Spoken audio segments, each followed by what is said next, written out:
So please welcome Susan Grau to the show. Welcome, Susan. Hi. Hi. Thank you for having me. Oh, thank you so much. All the way from Orange County. So fun to meet people that live close by and know one day we'll connect in some way or another. But we've enjoyed the last almost half hour talking, and I just love connecting and understanding your life more even than I do before I bring you on and meet you for the first time on Zoom. But what caught me, and I listen, I just know that when I listen to podcasts and YouTube, and I always go for my walks with my dogs in the morning, and you're something with you on it came up, and I'm going to learn about her. And I started listening to your story, and I was like, oh my gosh, I got to have her on my show. And so I listened to that podcast. Then I go all down all your videos and learned this amazing story and your gifts. And I am so grateful to have you here and to have connected with you.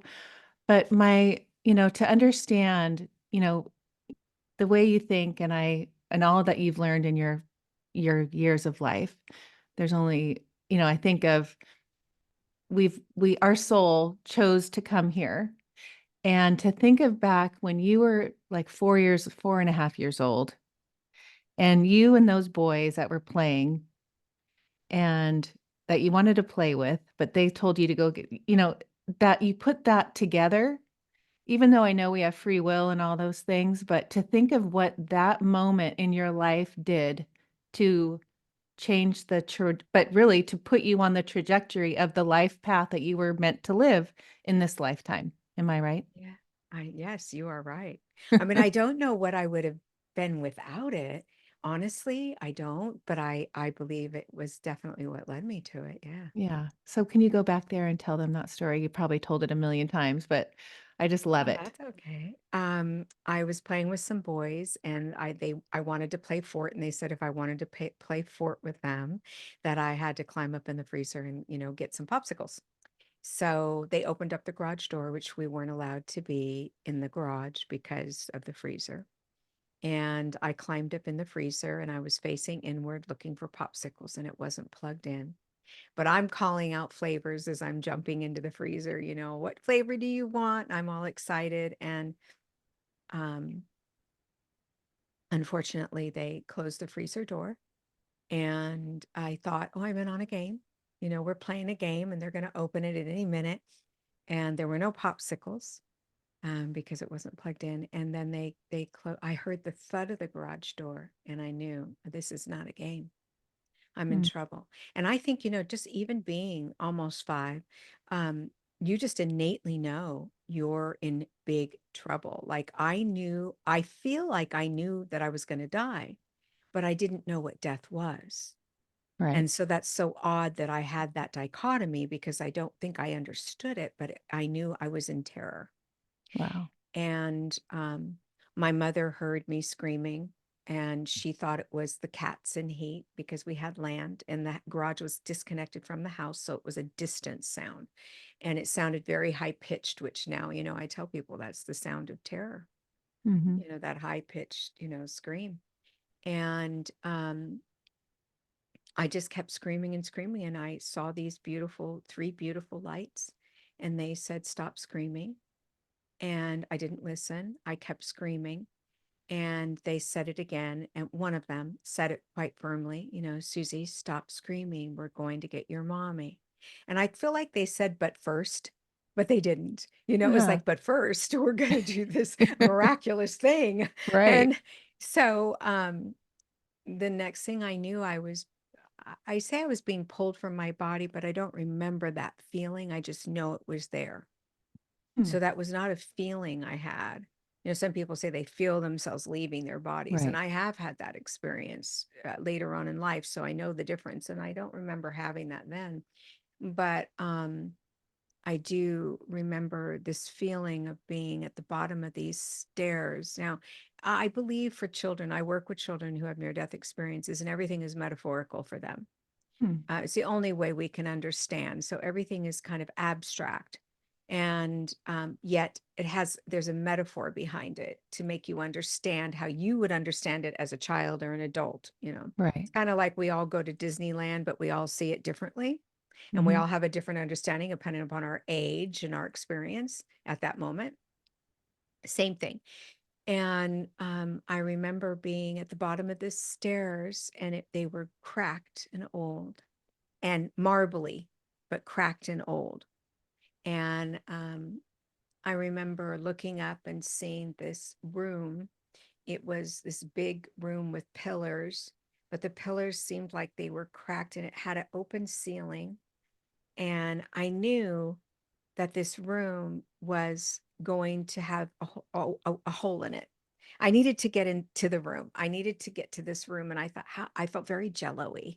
And I thought, how am I going to get up those stairs? Because I was little and they were Mm-hmm. very steep.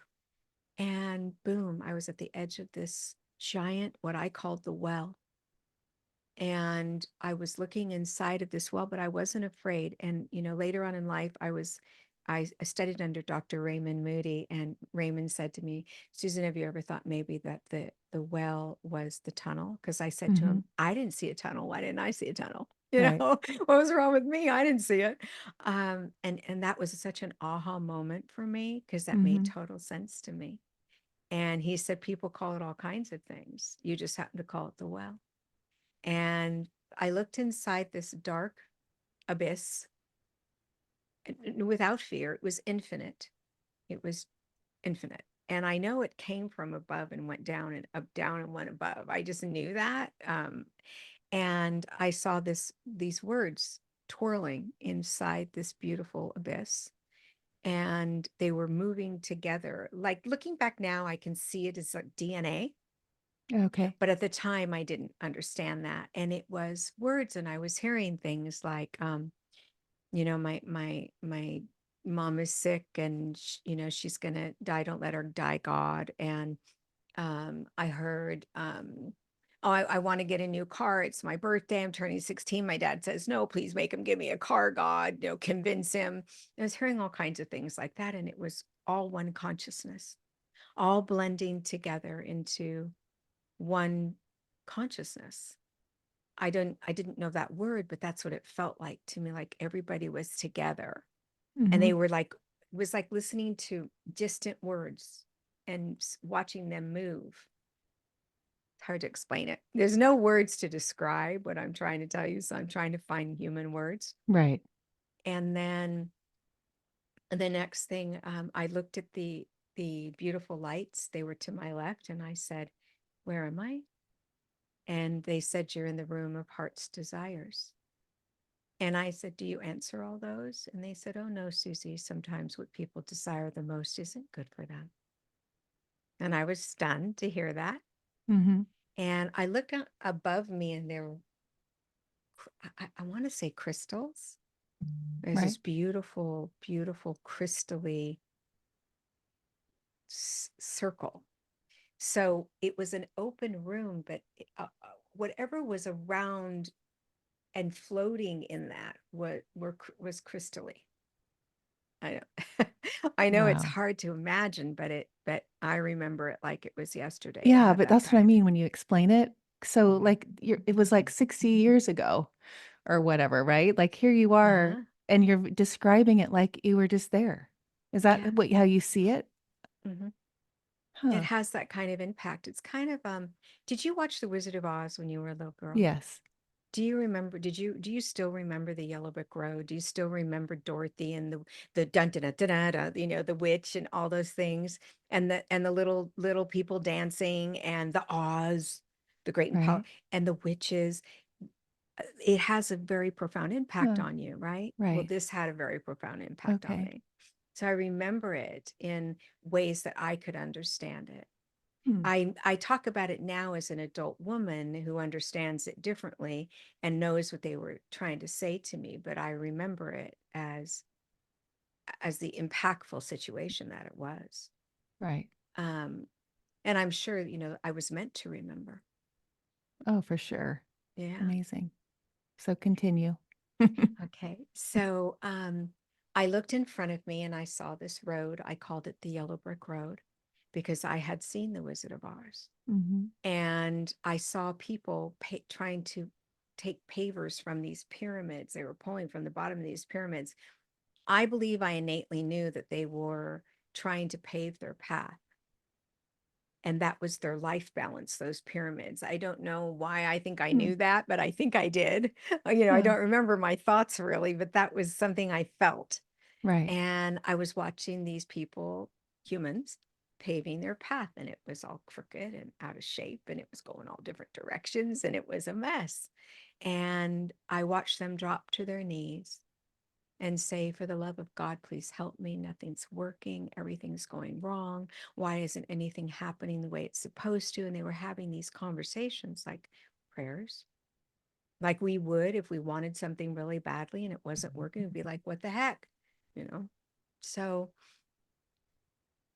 I watched these beautiful angelic beings come in and pull these pavers, start pulling the pavers out and going to the bottom of this pyramid and putting them back. And I just knew they were rebalancing their lives.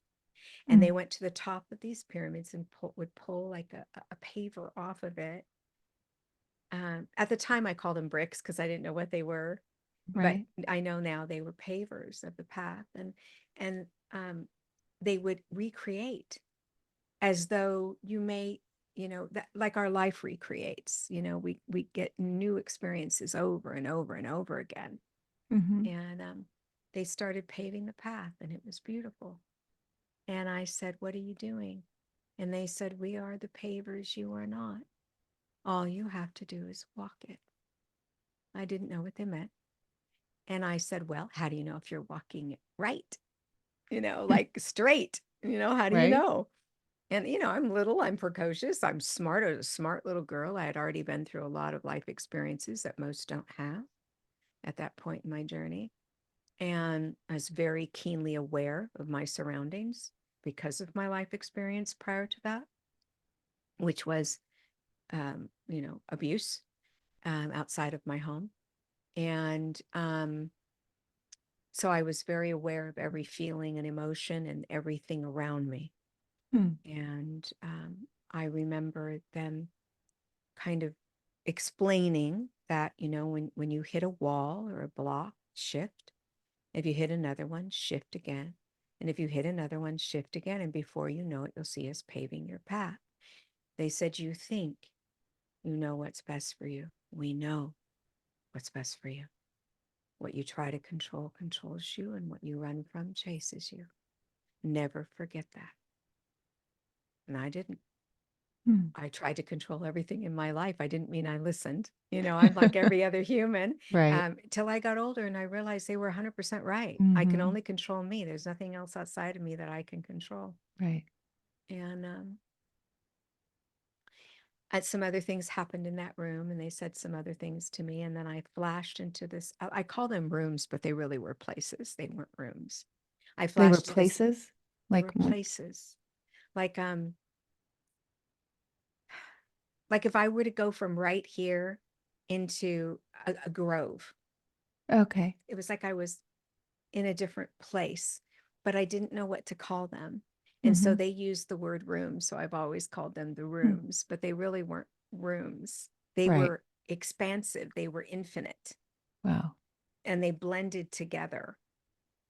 And so, but I have to call them rooms because I don't know what else to call them. Um, and then I was in this beautiful, beautiful room. It was filled with crystally energy everywhere. And I could feel everything. Everything was pulsing. And like, I don't know how to explain it, but that word, like I'm moving my hands back Mm-hmm. and forth. And I watched these. They weren't tablets. They were like scripts or something Hmm. coming in front of people. And it was their life journeys. And they were planning their contracts. and they were saying, I can do this and I can do that. And I know I can handle this. I call it the PhD in hardships because that's what I know that's what I chose. Right. And they were saying, I can do it. And I heard these beautiful guides and energies, I call them angels, say to them, oh, no, no, no, no, that's way too much. That's way too much to handle. And they said, I can do it. I know I can. So interesting because it was a little girl talking with a family. And one of the podcast people asked me, do you think that was you? And I almost Oh, fell off my chair. I went, oh my gosh, that never even entered my mind because she was saying, I can do it. I can go through it. I want to learn. My soul wants to grow. My soul's going to expand. oh, yeah. When I was saying all this, I say I because I think that's what it was. It was me seeing me make these decisions. And I needed to know that I made some of these decisions before I came back here because they Right. weren't easy ones. And by far, not easy ones. And so, anyway, when they said that to me, it all made sense. But they said, the angels looked at them and said, well, you do have free will. And boom, they were gone. And I watched other families come in and I said, where am I? And they said, you're in the room of knowledge. Now, people call it the Akashic Records. I don't relate to that word, although I honor it. I just really relate to the room of knowledge because I Right. think a little girl wouldn't have been able to understand that word, No. maybe.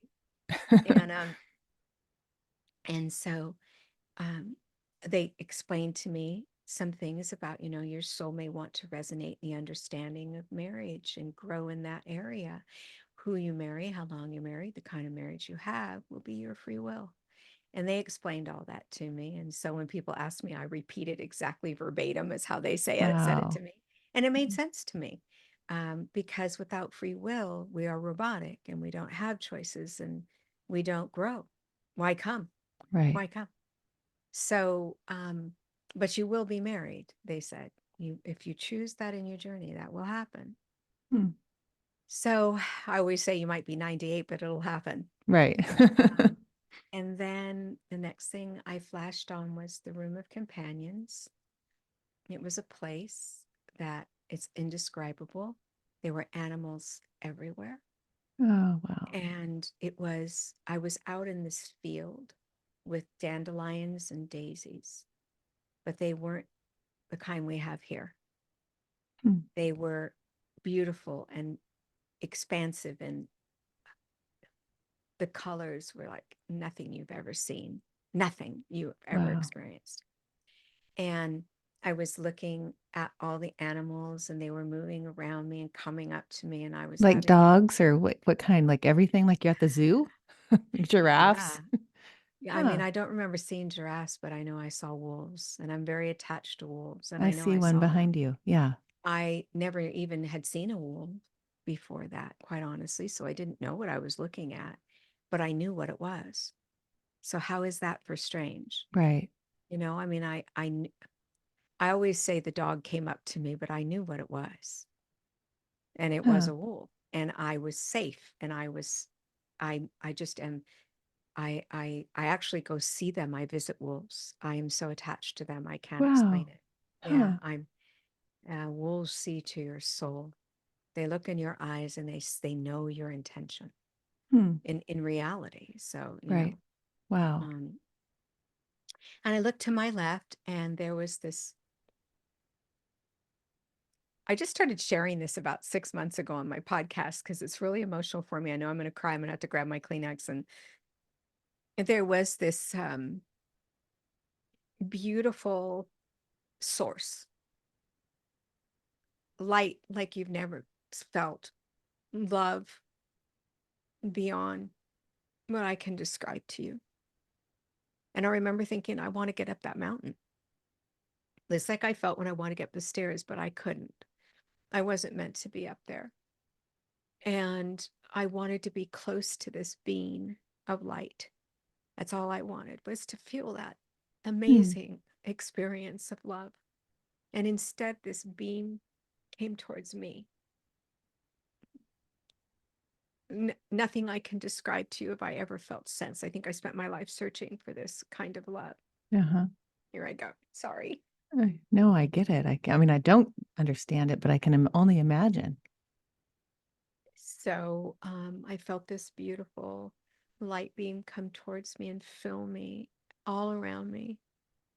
And everything seemed like it stopped. Like the animals weren't moving, but they were still there and breathing. Like everything stopped for just a moment. And I felt like I was everything and I Mhm. was nothing. Hmm.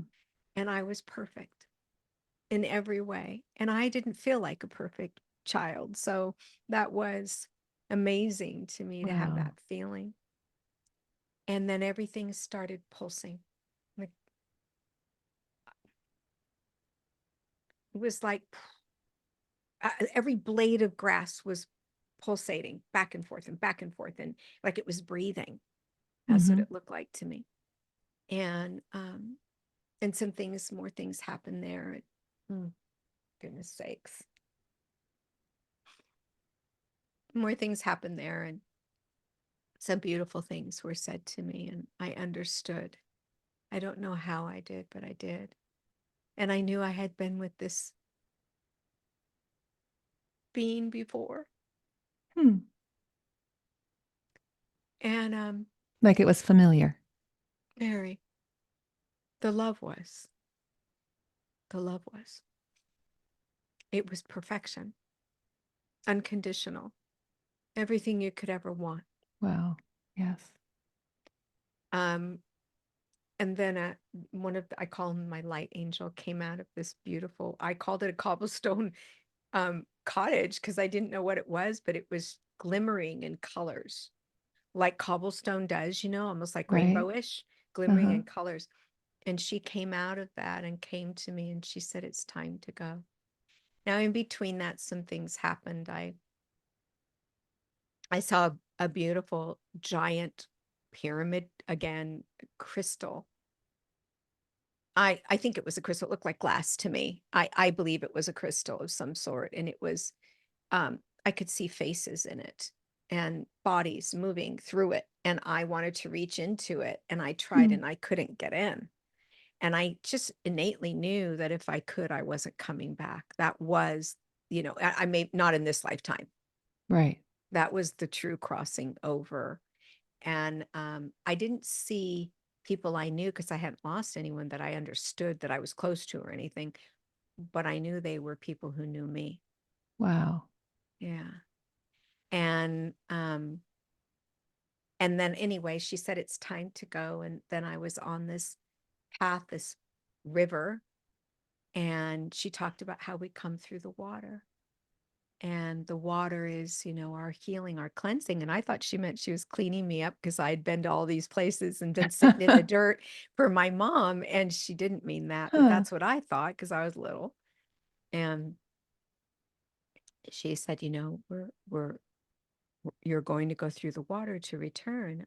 All souls go through water to return or to be on this planet.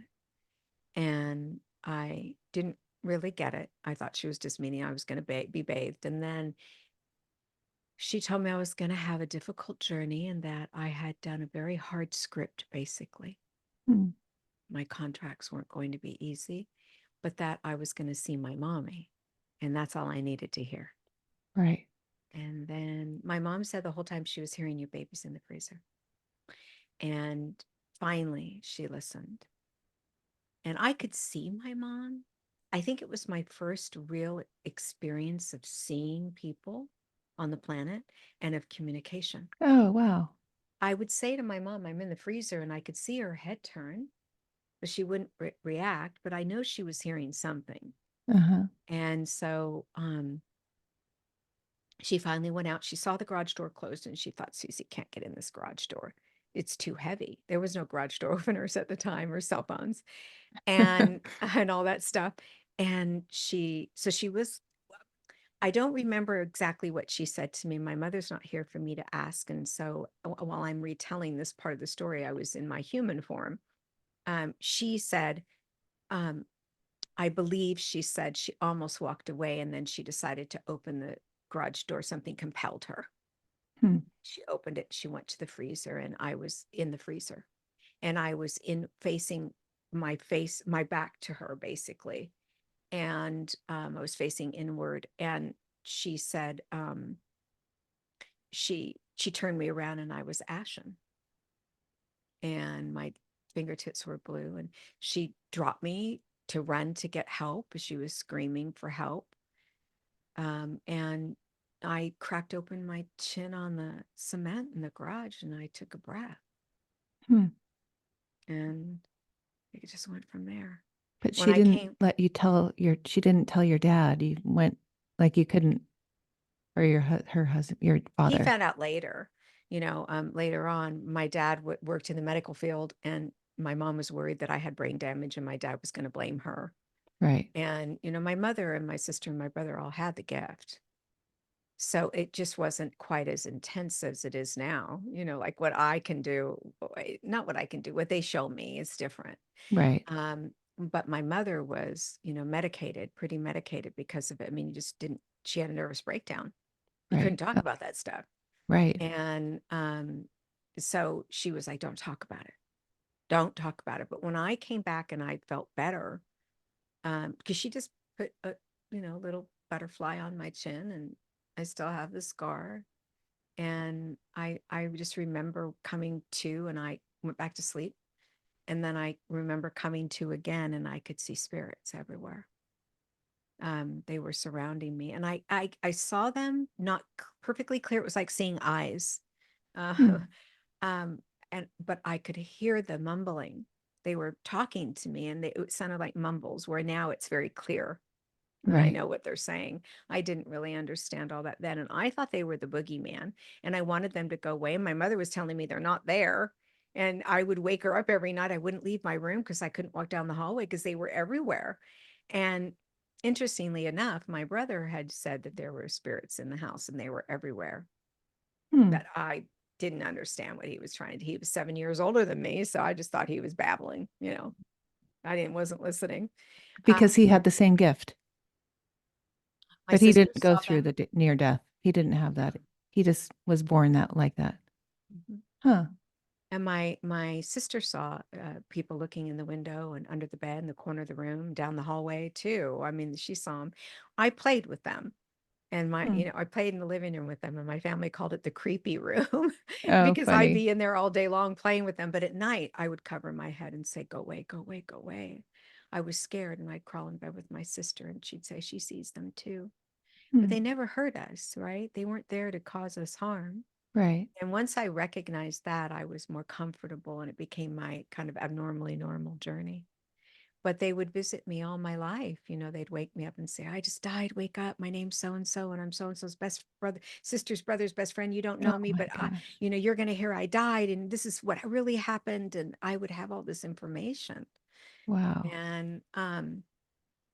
And when I really took it seriously, like really took it seriously, was when my Nana died.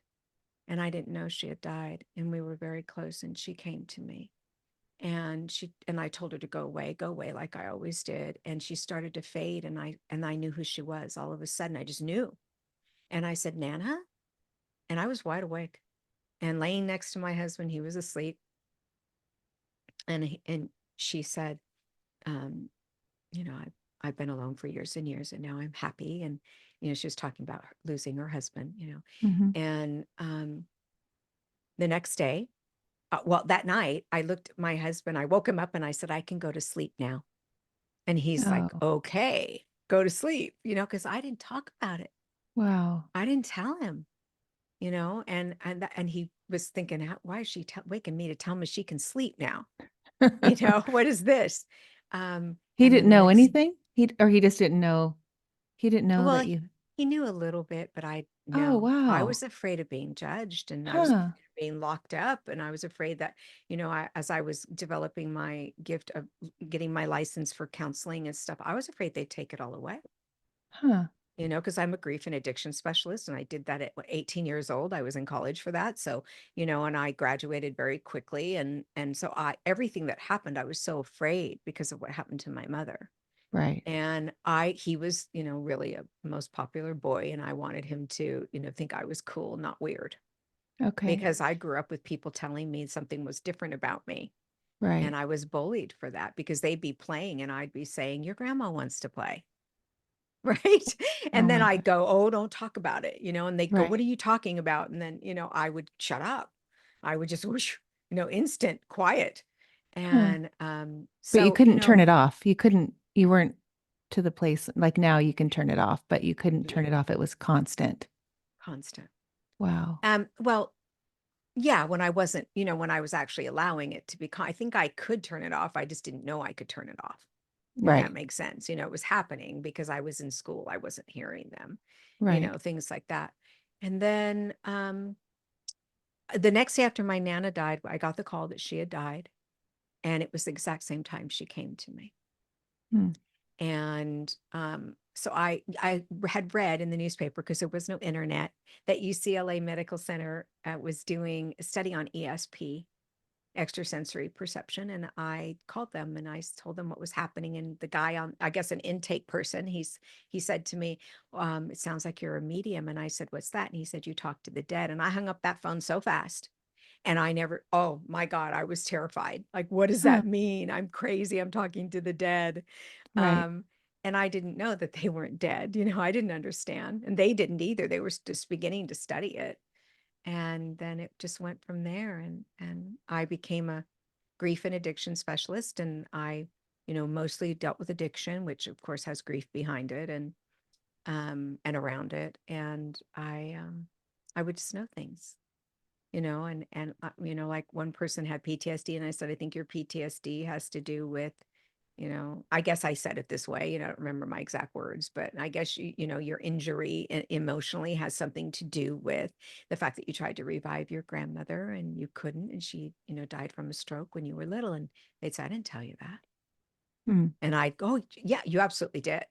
No, I didn't tell you that, Oh, and I would catch myself lying. Like, I'd backtrack and I'd tell stories trying to get out of it because I didn't huh. know what to do. And Right. then they'd tell their mom or their dad or their sister, brother, friends, and then they'd come to me, oh, I'm in grief. My son's an addict. And then I'd go, oh yeah, your mother was an addict too, and so I knew things.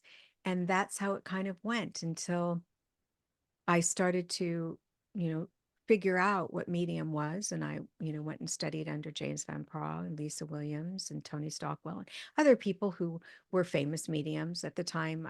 Tony was later in life, but um, I just knew that I needed to understand. And they, both of them said to me, oh, you do, out of the blue, you had a near death experience. You have spirits all around you. Why are you not using this gift?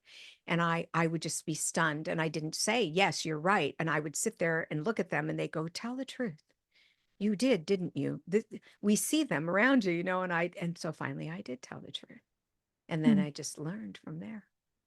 When you were, so your mom committed suicide and both of your brothers. Yes. And why? It was a addiction. I mean, that's where you gravitated toward that because of that. My oldest brother who died by suicide first. So I do want to say that. Because he came to me. So Mm. it's a really amazing story. But he had schizophrenia. At least that's what he was diagnosed with. But I was seeing some of the spirits he was talking to. Oh, wow. I didn't Or, talk about it. Remember, I didn't talk about it. And I wouldn't even talk to him. I was so too afraid because they diagnosed him schizophrenic, paranoid schizophrenic. hmm, And I believe that he, and my sister too, she believes that he had the gift and that it probably got out of control because he had no right. one to talk to. Oh, wow. Interesting. Mhm. Um, but the day that he died, I didn't know he died. It was my birthday, and I was getting ready to go to bed, and I heard Suzanne. And my brother talked to me that way. That's how he would say my name, like when he was Huh. whining, and he was my older brother. And so I heard that, and I ran upstairs as fast as I could, and I jumped in bed and covered my head like I always do. Go away, go away. And my husband was laying next to me, and I, said, I'm hearing, my brother's voice. And he goes, why? And I go, I don't know. And, I couldn't conceptualize that my brother had died. And then the next night, he was standing on the side of my bed. And because they diagnosed him as schizophrenic, I was afraid. Hmm. and I thought he was there to hurt me. And so I said, go away, go away. And he did. And the third night, he was at the end of my bed and he said, Susie, it's me, it's Terry. And I remember thinking, why are you here? Like I couldn't take it in that he Mm-hmm. was not alive. And he pulled me out of my body. Like literally, I felt myself leaving my body and took me back to the yellow brick road. And I got to see the angels singing, and they sound like the whale song. The words and the music come out at the Uh, same time. And we had a conversation. And he told me he'd always be with me, like, and I didn't have to worry. And the next thing I knew, I was asleep and back in my bed. And we had a long conversation. And the next morning, I got a call at 10 a.m. that my brother had died on my birthday and that he'd committed suicide. So that was the first one. And then here I go again. Every time I tear up, excuse me. Oh, I would too. Um, then my other brother, both of them had addiction. My other brother, 3 years later, um, died by suicide. Jeez. And then years later, only like 13 years ago, my mother did. So yeah, it's And that's my journey was meant to have grief, and there's no greater grief and than has your mom come to you a lot? no. She does now, but not a lot. Um, she I couldn't handle it, to quite honestly. She tried, and I said, go away. I can't. No, no, no, no. I couldn't Hmm. handle it. Having communication with her, I was in so much pain, so much pain. So she lived for 4 days, and I worked at a hospice, and I took care of her and Because watched it her didn't die. work. You, Mhm. the suicide didn't work. Right. Well, it Huh. worked. It just worked 4 days, 5 days, 4 or 5 days Okay. later. And I was just in too much pain. It was my R- mom. And Right. my mom and I were extremely close. And after losing two brothers that way and two friends that way, it was too much to take in. Right. So Look, I mean, you hear of, people having someone dying of suicide, but six people in your life that five, are that close, five? yeah. Uh, That's, Although I've had clients that, were in addiction that, ended up later on in life when they weren't with me, doing it also. So I guess I could say it's been in my world completely in totality over and over and over and over. so let's talk about that. So suicide, when someone does, because it's free will, right? Like they could have planned their life and I'm going to get married and have children. And that suicide card wasn't even checked or wasn't even pulled before they came into this body. How do you describe that and where do they go? And Well, then, I'm sorry, go no, ahead. go ahead. There are people that believe that it's a planned event. I do not. Okay. I was not taught that. I was not shown that. And I was not told that. We have free will. You're 100% right. And we have free will to get to move into addictions. Maybe we're meant to learn how to avoid the addiction. Maybe, we were meant to have that craving. What do we do with it matters. And that's the free will part. Hmm. Maybe I was meant to have a lot of losses, but the kind of losses I had was a free will around me. I would have had losses regardless, but maybe not that kind. Right. Um, so, I really believe that, you know, um, it is not part of my karmic. I don't believe in that. My karmic event. It is not part of, a contract I made. I don't believe that. And many, many mediums do. And I argue with Hmm. them all the time because Hmm. I'm the one that has the suicide in my life Right. over and over and over. And I have been on the other side, and they have told me unequivocally that it was not a planned event. Hmm. Um, it might have been something they had to battle. Depression, might have been part of the battle. Right. But the suicide in and of itself was a decision. And And so when they make that decision and pass away from this human experience, they go back because you've been back there And are they signing up for a new life and trying to come back and fix, like have to redo where they started from or go back to where they ended? I don't think they have to redo anything. I think they maybe want to finish learning. And so they choose. There is no punishment there for anything. And that includes being, a monster. But let me just say this, they do take people out of the general population because they're, we have soul families there, and it's like a hospital. That's what I called it. I don't know what else to call it.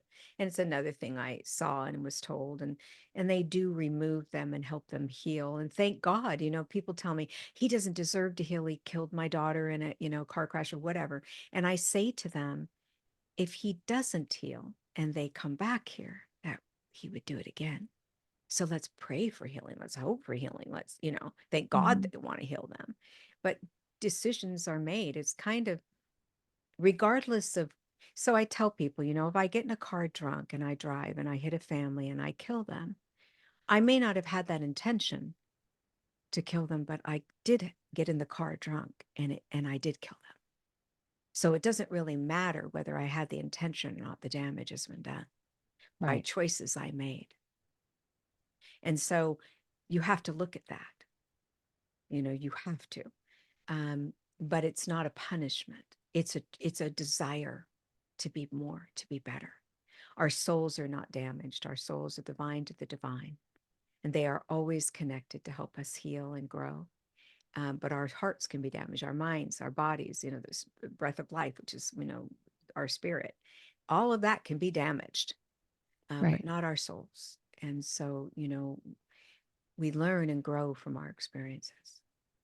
And that's our whole purpose of coming here, is to learn and grow. And I was listening to you talking about like life's purpose or your soul's purpose, like the difference. Yeah. Will you explain that? Because I thought that was, I haven't heard that, the difference in that, the way you explain it. Well, the life purpose leads us to our soul purpose, and life purpose is what we do here. We get married, we have children, we go through the contracts, the experiences to create a situation for ourselves to develop self-love. Our soul purpose is all self-love. Whatever our soul has to do to feel the depths of that love that was created for us, that when we become human in the human form, our brain gets in the way, our heart gets in the way, our spirit gets in the way, even our bodies get in the way of self-love. But our soul carries that, and so we want to come back to that and understand that in totality in every way. And so we're here to begin that process. And we have to. If we came here with all that self love, we'd never learn a thing because we love ourselves too much. We'd understand Right. it too much. We'd never have to go through anything. So, but, our heart, our soul seats in our heart. It's protected by our heart space, and our hearts can be broken and damaged. And our heart has 30,000, no, 40,000 neurons. It's a mini brain. It actually speaks to the brain more than the brain speaks to the heart, which is amazing, and it's Yeah, I love that. scientifically proven. Yeah. And I believe that our memories that we need go with us through that space, from the heart to the soul where it seats. Right. And the memories we don't need, all the junk that our brain takes in, every single thing, it takes pictures of everything during our whole journey. We don't need all that. Right. My dad passed away like 2 days after Paige, my first, was born. And I never got to see him.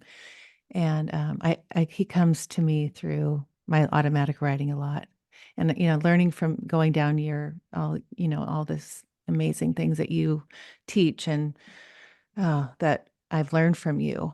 It's like they're there right there, and he's here with me. And when I what's like the trust and the knowing, that knowing that the song Christopher Cross Sailing comes on, and I'm like, "Oh, there you are, dad." It's like I talk to him a lot, the animals, the owls, or what kind of speaks but the way you describe, that knowing, the knowing that, and the trust, and knowing that when it's like it's that conversation. It's like that they're wanting to have that conversation with you, and I have had dreams where he's like, talk to me, be there with me. Like, I want to be in your life.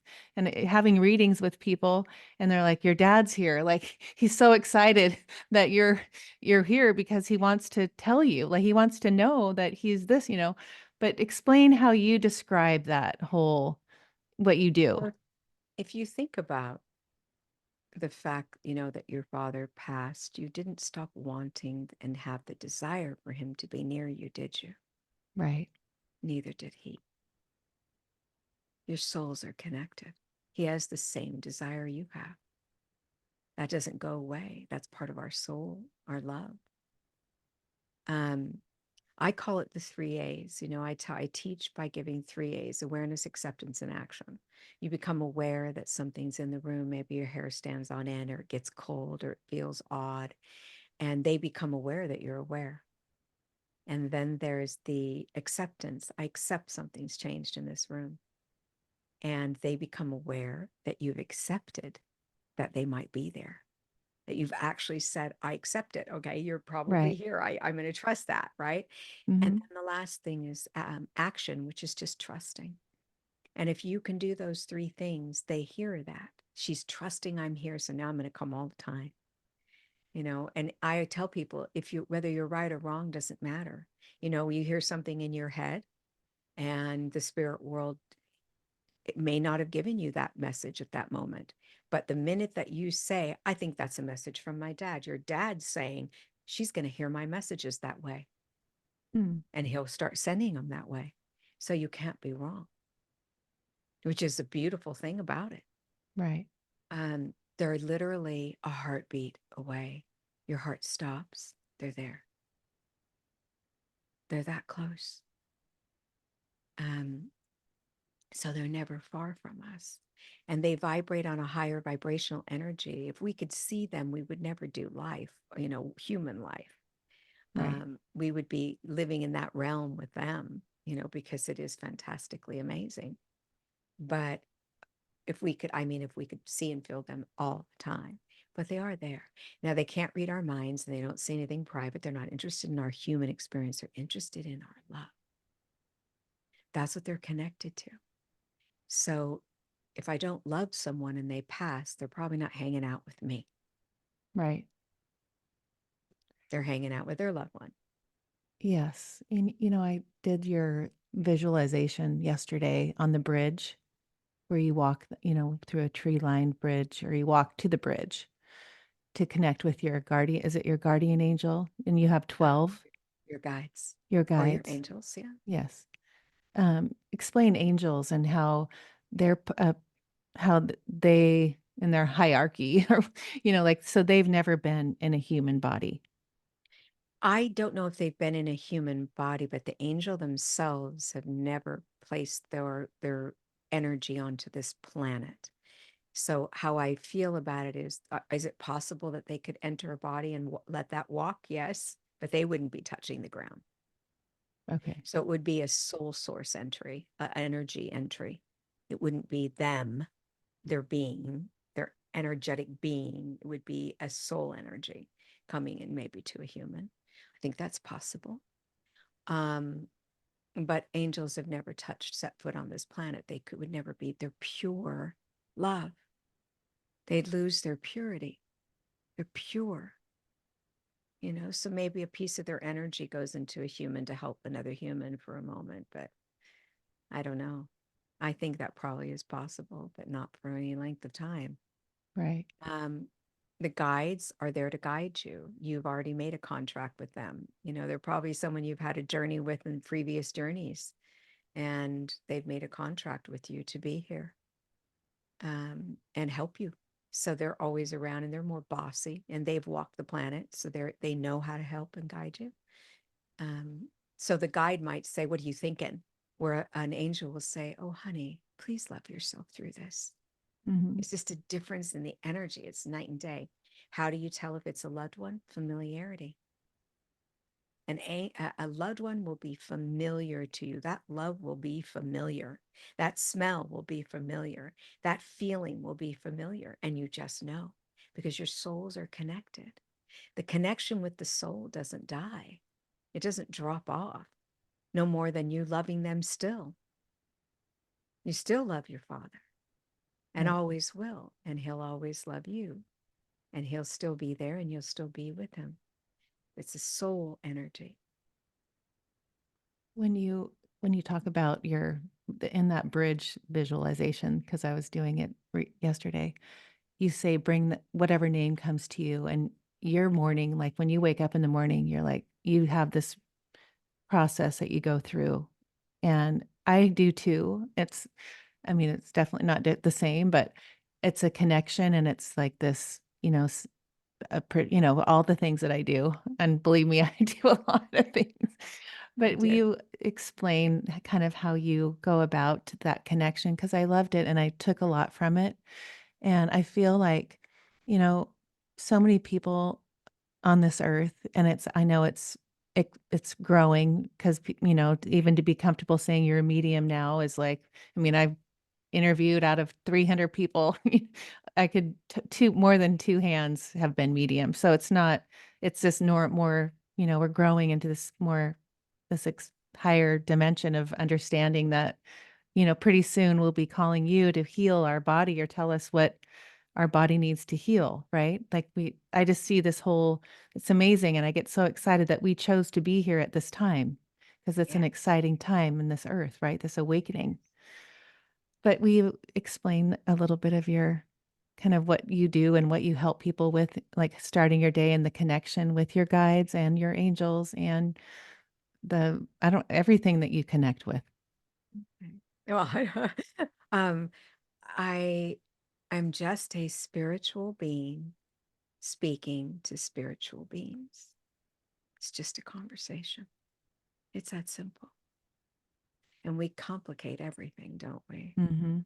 A medium is just a spiritual being talking to another spiritual being. Just because we can't see doesn't mean they're not there. A medium see, but I mean, just in general. Um, Most mediums have a knowing that that spiritual energy is speaking to them. That's called Right. claircognizance. So I wake up in the morning and I ask my guides and my angels to spend the day with me. It's very simple. I just, in fact, sometimes I don't even ask because they already know.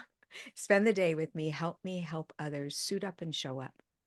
Yes. Because it's not easy to go into a room and connect into other people's loved ones. Anyone who thinks it is crazy. I mean, it Mhm. is really difficult.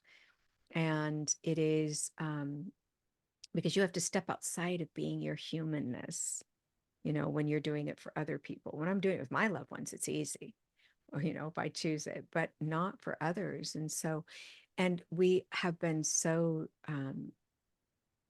treated so poorly, like people say, mediums are grief vampires. And I tell them, you're probably right, because we take in all of the pain.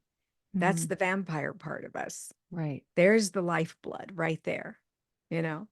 And if you connect with your soul, so if you think of your soul this way, think of a leaf and put it in your hand, and it's just a leaf, right? Not Mm. just, but it's just a leaf, basically. Well, hold Right. it up to the light, and you'll see veins coming through it. That's the afterlife. That's the soul connection. Mm. And that's the lifeblood, right? That doesn't just disconnect. Even though, even though the leaf dies, it goes back into the earth and recreates more leaves. It just keeps coming. It's never gone. More trees, more leaves, more whatever it needs to recreate. That's why they have compost. I mean, if you think about the truth of it, Mhm. it's very simplified, but we make it so complicated. As I go through my day, I drive to work saying, I'm crazy. This is crazy. This can't be. I must be crazy. And I go into work and I say, what if I'm fooling people? What if, oh my gosh, I don't want, what if I'm causing harm? What if I'm lying? And I go through all these things in my head. And then my team always says to me, tell us how you feel when you leave, come out of the room, Susan. And I'll come out going, I couldn't have known that. It's real. It's real. I Oh. do that too. I'm just like everyone else. I I question a medium who says to me, I have 100% beyond any doubt that one just talked to me. I'm like, really? Like you have no doubt ever? Right. You were human. We have a human brain. It has to enter once in a while. So I would question that, but I know people who say that they have no doubt. Um, I'll always have some doubt and I'll always question. I'll always be nervous when I go in to do a reading. But once I let go of my human side, all of that goes away. And Right. when I step into that soul space, I no longer feel any doubt. I no longer feel my thinking doesn't get in the way. Mm. And when my thinking's out of the way, it flows. So that's kind of my day. I'm definitely not a perfect human. I can yell at my kids, make mistakes, say the wrong thing. I can do all those things. I'm a human that always tries to take accountability for my behaviors. So I'm also that human that says I was wrong. And what can I do to fix this? As soon as I notice it, Hmm. so that's how I live my life. I try to be the best person I know how to be at all times because I know that that gives me self-love. And I'm here for that. I'm here to love me. And I don't fully have it. And I think I'll spend my lifetime trying to find that and have it. I don't pretend I do. But I know that when I take accountability for myself and my actions, behaviors, and choices, or I stop trying to change people, places, things, and situations and just try to be in me, and work on me and change me and how I view it, I have Hmm. some form of growth, and self-love comes from that. Yes. I was listening to, well, we're almost done here, but your some of your experiences and the readings that you've done that are just amazing. And when the one that came to me when you were saying you had self-doubt was when you were in the it was at a like a big I pictured it at a theater or something, and you were on stage and you kept getting this like there's a family in one row, and one of the dads was like doubtful, and you told him at the end you kept questioning and you kept hearing the coin thing with the years. That was amazing. But Yes. is there a story that you could share that comes to your mind that, I mean, it could be that one too, but that you say, oh my gosh, I was just, even if you like when you say, "Well, I doubt it, I'm human," then I get into that space and I have that knowing that it is the truth, it's what's coming out. And then people are like, Yeah. "What? How you would never know that." Or people that come and don't tell you that they're really who they are because they don't want you to do the research or think that you're, all those things. So where would Well, you I always tell where do people you I've been go? doing this for 30 years or all my life, and there was no research to do, Right, you exactly. know, and you can't research a personality. So even if a medium researched a name, which some of them have, or a date, they cannot research a personality. So the goal is for the medium to know the personality like the back of their hand, the relationship you had, the last things you talked about. Those are the things that can't be. So nobody has to lie. Don't start a relationship with a medium with lies behind it. And I do want to say that because people do that. They lie Mhm. about their name, they lie about where they live. They lie. Why? Right. If that medium is good, that medium's going to give you evidential information that could never be found, like the last conversation you had, or the fact that you were rubbing their feet in the hospital and telling them blah, blah, blah, or that you gave them a rose right before they crossed, or, that is not going to be something that they can research. So don't worry about that. Don't worry about that because if you're going to a good medium, you're going to get so much that none of the other will matter, you know but some mediums are really good with names and some aren't. Some mediums are really good with numbers and some aren't. I'm not good with numbers and dates usually. I'm good with birthdays, things like that, but I'm known for names. Names come to my head, I don't know Huh. why.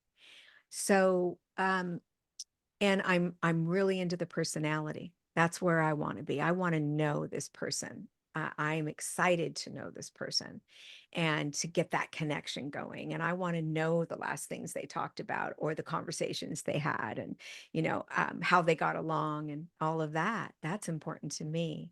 If they owe amends, if they were good dads, bad, not so good dads. There's no bad, seemingly bad. I guess there are, but you know what I'm saying. Right. Um, so for me, um, I want to make sure that people understand that they can be safe coming and be who they are. Because if someone comes to my office, and you can fool a medium. Think about it this way. If I see 10 people in a day, there's all of their loved ones are there. If you claim that loved one, I'm going to believe you. And Right. then if you at the end were to say to me, well, you must have lied because Right. they're not my loved one, I can guarantee you they're going to be one of the loved ones there. And my point would be, no, you lied. I Right. just followed your lead because I don't know your family. I have to Right. trust you that this is your loved one. So I tell people, don't play that game. Just come in and be honest.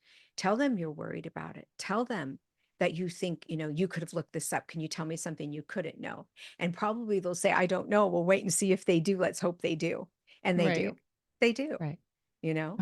Oh, Remember, we're having a human experience too. And we're a little afraid. We want to make sure that that they exist, and we have a big pressure on our hands. We have your pain in our hands and their pain in our hands, and not their pain, their soul is in our hands. So we have two souls in our hands here that we're trying to bring together. It's very intense.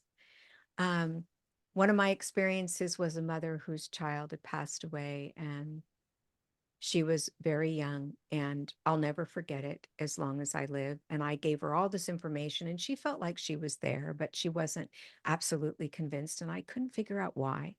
And she got up to leave, and I hear this little voice singing a song, and I start singing it, and I don't know the song.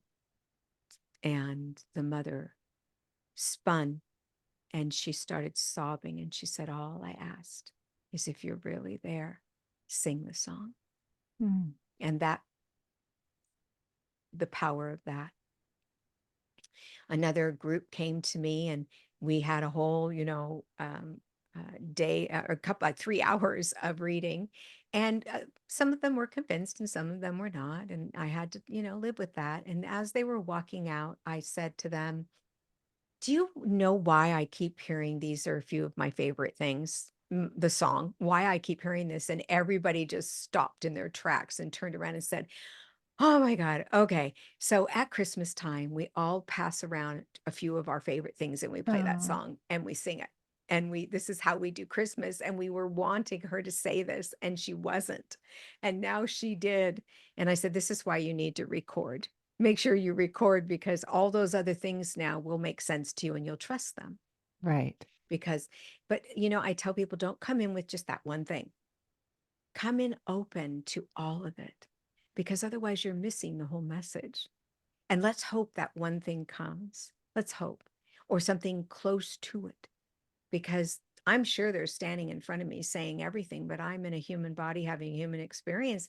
I don't know if I can hear everything. I know I can't. I'm Right. sure they're trying their best, but what I can hear is going to be valuable and important. Oh, that when you were on the other side and that feeling of love that made you cry and that love that you wanted to climb the mountain, couldn't feel that you couldn't get there.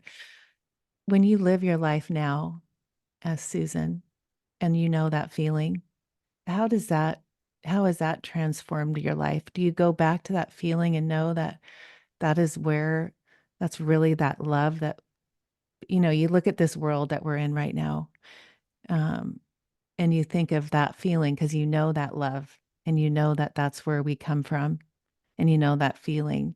How does that change your life? It actually makes me sad. Okay, that's what I was wondering. That's the truth. Yeah, I won't pretend that, oh, I look at the world the way it is and I think they have no clue right. what they're Exactly. capable of, Right. the love that they're capable of. Oh, you make me want to cry. Yes, Yeah. that resonates with me so much. Yeah. And I feel so sad that we can't have that here, Mhm. because we've chosen, our free will is chosen different, Right. and other people's free will is chosen different for us. I believe we should do our best to love the best in everyone. I agree. And it's hard sometimes. I don't care who voted for who. I don't care Right. who's right or wrong. I don't care what your belief and my belief is. I want to love you right where you are, Exactly. because that's what it feels like there. Right. Can I do it all the time? No. Do I try? Yes. Right. Yes. And I see all this anger in the world, not just now, but over years and years, so much anger. And I think you have no idea how peaceful and joyful you could be, Yes. filled with the love of spirit, because they're not up there angry. You Right. don't feel anger there. You feel everything and you feel nothing and you feel completely whole and perfect. We don't offer that to people here.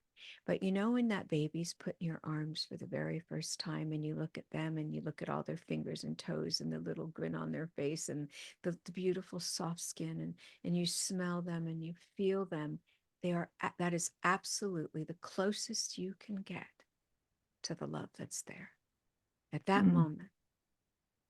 And it yeah. still doesn't touch it, but it's close. Wow.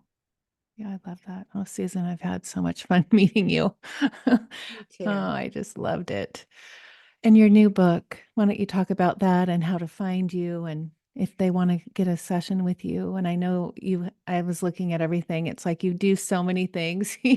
You've been like at every certificate, you have all these things and it's amazing what you do, what you've added Yeah. to your list of I want to everything. be good at what I do. I want to be the best at what I do, not the best of others, but just my best. And you can find me at susangrau.com, Grau. Um, and my book is Infinite Life, Infinite Lessons, Wisdom from the Spirit World on Living, Dying, and the In Between. And I'm actually doing a book signing in January. So keep an eye Oh, open. It's going to good. be at the Americana in Glendale. Keep an eye open on my social media, which is Susan Grau Official. And I have a podcast, but I've stopped doing it about 3 weeks ago. I need a break. I'll come back to it, I promise. But go listen to the ones that are there because they're good. And I just need some time. I need some space because I'm doing so many things. I'm in the middle of writing a new book, and so I made that prioritized. Um, but I love helping people. Keep in mind, please, that it's not cheap, and there was a reason. I did it very inexpensively for a very long time, but I do over 20 hours a week of free readings for mothers who lose their children at special events. I also do special events. I am volunteering at hospice. I mean, I do so much that I have to be able to make a living. And so it is what it is. I do free live readings on my Instagram, and I have a subscriber site coming up. Oh, And good. it'll January 11th, it will start, and I'll be coming on once a week. And once a month, I'll be doing free live readings instead of just doing them randomly. So, um, you'll be able to get readings there if you can't afford to come to me. I'm really honest about it because I know it's hard for people. And believe me when I tell you, out of the 60-hour work week I work, only 20 of that is actual paid readings. The rest is all volunteer. Oh, wow. So I want to help people. I do. I want to And it help comes myself through. too, But though. it comes, yes, of course. It Oh, comes with a cost. yes. But that's what comes through. That's what I was attracted to when I was listening to you. And I knew if I could share you with my people that they would feel that because it's something that I can just feel, when you just know that person's soul is just like so pure and love and authentic and real and wants to serve the world because they have the gift that they've been given and want to use it for everybody and everybody's, you know, benefit or help people. And that's just you. And I love seeing that. It's just beautiful. Mm, That's so sweet. I always tell my husband if we ever win the lottery, I'll be able to do this for free the rest of my life. And that would be so amazing. Could you imagine being able I did it for the first 20 years, just did it, Huh. you know, and, and I love it so much. I love helping people so much. And so I really appreciate you seeing that in me because it's ingrained in me. Yeah. I want people to be happy. I want to be happy. And so, we all are looking for happiness comes with love, self-love and love of others. That's where happiness lies. Joy is now another thing, it's the things we do and experience, but happiness seats inside of joy. Yes. Oh, I love it. Thank you.